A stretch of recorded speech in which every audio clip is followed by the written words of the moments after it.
Argentina হারলে কষ্ট পাওয়ার অনুভূতি কি ইসলাম থেকে বের করে দিবে? কোরআন মজিদ দেখে পড়া এবং না দেখে পড়া নেকিতে কোনো তারতম্য আছে কি? হ্যাঁ, দেখে পড়া দুটো সব, দেখার এক সব, পড়ার আরেক সব।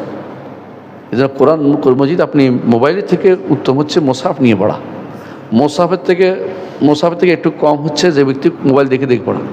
আর ওই ব্যক্তি শুধু মুখস্থ পড়তেছে, সে হচ্ছে এর নিম্ন পর্যায়ের। এর চেয়ে উত্তম হচ্ছে যে ব্যক্তি কিছু দেখে পড়ে, মোসাফ হোক বা কিছু একটা। এর চেয়ে উত্তম হচ্ছে মোসাফ দেখে যে ব্যক্তি পড়ে, সর্বোচ্চ পর্যায়ে। হ্যাঁ, সালাতের মধ্যে না, আবার যেহেতু বলছে এখন থেকে আমি সূরা ফাতিহা দেখে দেখে পড়া শুরু করবো, ওইটা বলছি না, সালাতের মধ্যে না। সালাতের মধ্যে উত্তম হচ্ছে না দেখে পড়া, কারণ হচ্ছে দেখার চোখের থাকার দরকার ছিল কোথায়? সেই জায়গায়। এটা তাও ব্যতিক্রম হচ্ছে। আবার সমস্যা হচ্ছে কি, বারবার পাতা উল্টাচ্ছেন, আপনার তো বাঁধার দরকার ছিল, এটাও করতে পারেন নাই। আপনি অনেকগুলো সুন্নতে বাদ পড়ছেন, আপনি বাঁধার দরকার ছিল, বাঁধতে পারছেন না, কব ধরতেছেন, তো আরও মুসিবত। এটা একবার ঠেলতেছেন, একবার আনতেছেন, আপনি তো চলে গেছে। হ্যাঁ, ফরজ নামাজে মুঠেই করা যাবে না, নফল সালাতে সালাফদের থেকে বর্ণিত আছে, কেউ কেউ দেখে দেখে পড়তেন। আর্জেন্টিনা হারলে কষ্ট পাওয়ার অনুভূতি কি ইসলাম থেকে বের করে দিবে?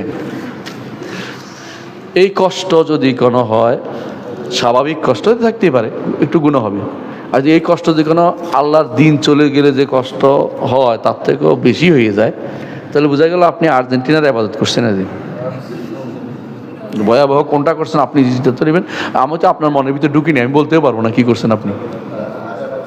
বেশিরভাগ মানুষ যারা মরে যাচ্ছে, আর্জেন্টিনা হেরে গেছে, আর আর্জেন্টিনা গোড়া টিম হেরে গেছে, তারপরে শুনলাম নাকি কে নাকি মরেই গেছে। ও তো এতদিন ইবাদত করছে, এতদিন আর্জেন্টিনা ইবাদত করছে। আল্লাহর জন্য আল্লাহ দিন নষ্ট হয়ে যাচ্ছে, কোথাও মরে না, কাপড় শিরিক করতেছে, কোথাও কে মরে নাই, আর্জেন্টিনার জন্য মরে গেছে। তাহলে আল্লাহর দিনের চেয়ে সে আর্জেন্টিনায় বেশি ভালোবাসছে। যে কেউ আল্লাহর চেয়ে বেশি ভালোবাসবে কাউকে, সে তার ইবাদত করতেছে। আল্লাহর জন্য, আল্লাহ ভালোবাসা সর্বোচ্চটা আল্লাহ জন্য রাখতে হবে। আমরা নিজেদের আহলে হাদিস সালাফি দাবি করি, কিন্তু আমাদের মধ্যে এসে ফেরকা হওয়ার কারণ কি? কই ফেরকা? কোনো এত ফেরকা নেই। আমরা বসে বসে ফেরকা বানাচ্ছেন। ফেরকা কারা বলে জানেন? আহলে হাদিসের কোনো ফেরকা না। আহলে আল হাদিস বা সালাফিরা কোরআন সুন্নাহ মেনে চলে। ফেরকা হয় ওই সময় যখন তাদের আলাদা কোনো ইমাম থাকে। আমাদের আহলে হাদিসদের কোনো আলাদা ইমাম নাই। কে? রাসূলুল্লাহ সাল্লাল্লাহু আলাইহি ওয়াসাল্লাম। সালাফিদের কোনো আলাদা ইমাম নাই। আমাদের জন্য সাহাবায়ে কেরাম সালফের আমাদের ইমাম। সুতরাং ফেরকা বানিয়ে ফেলেন না। আপনি ফেরকা বলছেন, বাড়াবাড়ি করছেন আপনি। এটা ইখতিলাফ থাকতেই পারে, ইখতিলাফ সবসময় ছিল। আবু বকর ওমরের মধ্যে ইখতিলাফ ছিল। কালকে আমি ইখতিলাফের আলোচনা করেছি, একটু শুনবেন। কালকে অনলাইন হয়েছে না রে, অনলাইন উত্তরা আমি আলোচনা করেছি, অনলাইন হয়েছে, পুরোটা শুনবেন। ইখতিলাফের ধরন আছে। আহলে হাদিসদের ইখতিলাফগুলি ওই পর্যায়ে পৌঁছে না যে পর্যায়ে তারা আমরা পথভ্রষ্ট বলতে পারি, এটা না। অনেক সময় যে সমস্ত কারণে হয়তো তার সুর বা হামের কারণ হয়েছে কিছু, এগুলির মধ্যে যদি সাবধান করার পরও না আসে, তখন সে কাফের হয়ে যাবে। কারণ আহলে হাদিস হয়তো জান্নাতে টিকিট নিয়ে আসেনি। আহলে হাদিস নাম দিলে জান্নাতে টিকিট পাওয়া যায় না, কিন্তু কাজে হইতে হয়, বিশ্বাসে থাকতে হয়, আমলে থাকতে হয়। এই জন্য দেখবেন, তুমি বাড়াবাড়ি করে ফেরকা বানাই দিবেন না। আহলে হাদিসের মধ্যে ফেরকা নেই। ফেরকা হলে আহলে হাদিস না, তোমার নাকি তো বুঝছো। শেখ, আমি গুনাহ ছাড়তে পারছি না, শয়তানের ধোকায়, নফসের তাড়নায় বারবার গুনাহ হয়ে যায়। আমি গুনাহ থেকে বাঁচতে চাই। বেশি যতবার গুনাহ পাই তবে ইস্তেগফার করবেন। আর যেই পরিবেশ আছেন, পরিবেশটা বদলান। মসজিদের কাছে চলে আসেন, মসজিদের কাছে চলে আসেন, আর ভালো মানুষদের সাথী হন। নিয়মিত কোরআন পাঠ করুন এবং ভালো মানুষদের জীবনী পড়ুন। খারাপ পরিবেশটাকে পরিত্যাগ করুন।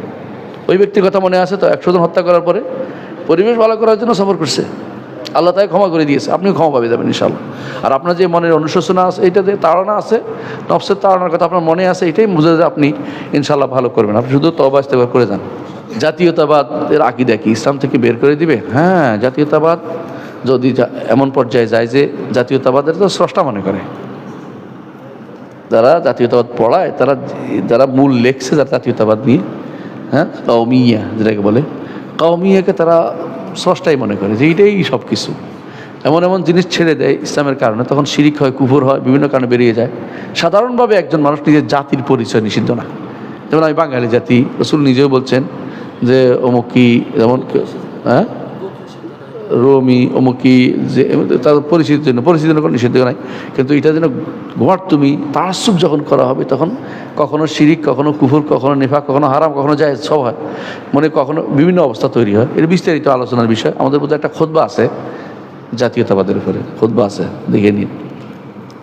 নিচের বাক্যগুলি বললে, যেগুলো বিশ্বাস করলে কি বেরিয়ে যাবে? আমি আগে বাঙালি পরে মুসলিম, ও না, আগে মুসলিম পরে বাঙালি বলতে হবে, না বুঝে বললে কাফের হবে, না বুঝে শুনে বললে কাফের হয়ে যাবে। আগে মুসলিম, আগে বাংলাদেশ, আগে আগে বাংলাদেশ না, সবার আগে বাংলাদেশ না, সবার আগে ইসলাম।